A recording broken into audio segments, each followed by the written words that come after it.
Welcome back, everyone. This is Dave from Cormorant Productions, here to strike first, strike hard, and show no mercy to Cobra Kai Season 5.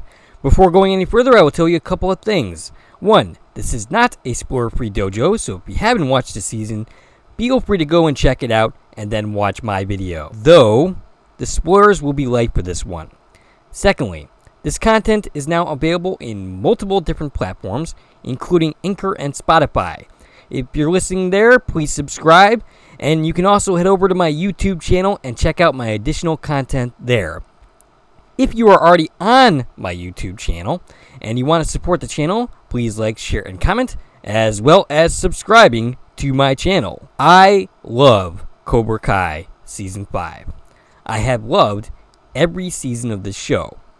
However, I do have some issues with it. Where we left off in Season 4, Miyagi-Do was closing up shop, but Daniel was enlisting the help of his former rival from Okinawa, Chosen, to help him take down Terry Silver. Eagle Fang under Johnny Lawrence also folded up, thanks to both his and Daniel's loss to Cobra Kai in the tournament. He was on his way to find Miguel, who decided to go to Mexico and find his father. Miguel's portion of the first couple of episodes is really kind of a disappointment. It doesn't really go anywhere interesting, but Xolo Maridueña acts the heck out of those scenes. The kids in general get a short shift throughout the season. Their arcs aren't as clearly defined, though each has their moments. Most of the season is focused on the adults, who are each dealing with Terry Silver and the expansion of Cobra Kai. Ian Thomas Griffins is just as much fun here as he was last season, and as he was in Karate Kid 3. In fact, he was one of the few reasons that Karate Kid 3 is even watchable at all. He brings a ton of new senseis to help him run Cobra Kai, and they're all like Bond henchmen throughout the season. The main one, Kim, played by Alicia Hannah Kim, even talks like one. It's fun, though after a while I kinda got bored with scenes with Jess, Terry, and Kim as they plotted world domination. It also makes me miss the earlier seasons, which yes, had their share of silliness, but were also more about the drama and evolution of both Daniel and Johnny. We still get that evolution with Johnny as we see him grow, but still he remains the same guy that we've all known and loved for 4 seasons now. 5 now, counting this season, of course. The rivalry between Daniel and Johnny has seemingly been put to rest. Season 4, it seems, was the end of that. We finally got what we wanted, and they have become friends. Their first scene together doesn't even really happen until like 4 episodes in, and it's really a good scene, both really funny and touching. Daniel, who is clearly on a downward spiral, comes into the scene like a crazy man, talking about Johnny's old Cobra Kai car, and how Terry is plotting to destroy all of their lives. We bring back other Karate Kid 3 characters, such as Mike Barnes, in a surprising and funny ways. It's really a sight to behold that by the end of the season, almost all of Daniel's former main bullies have joined forces with him. We even bring back Jessica from the 3rd movie.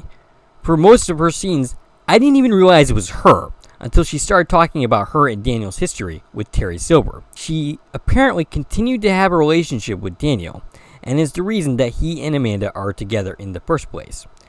Chosen was the MVP of the season. He was a joy in his 2 appearances in Season 3, and was so much fun throughout this entire season.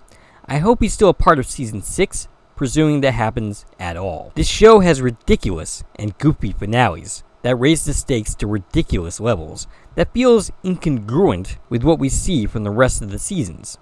The non-tournament finales is what I'm talking about specifically. They are still lots of fun, but they are ridiculous, and this one for this season was no exception. Suddenly we're having fights that look like they're going to result in death, which thankfully they stopped short of. The creators have recently explained their decision not to do that, and I agree with them.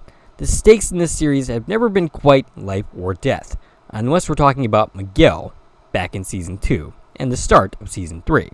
But that's a different matter entirely. I'm finding it hard to see how they could even do a Season 6 because by the end, all the major rivalries have been wrapped up, though we have a cliffhanger with Kreese, which makes it seem far too easy to break out of prison. But I find it hard to see how you can factor into the story of our heroes from here, with him effectively being a fugitive from the law.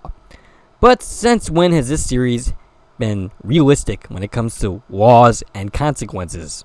All in all, Season 5 was a lot of fun, with flaws for sure.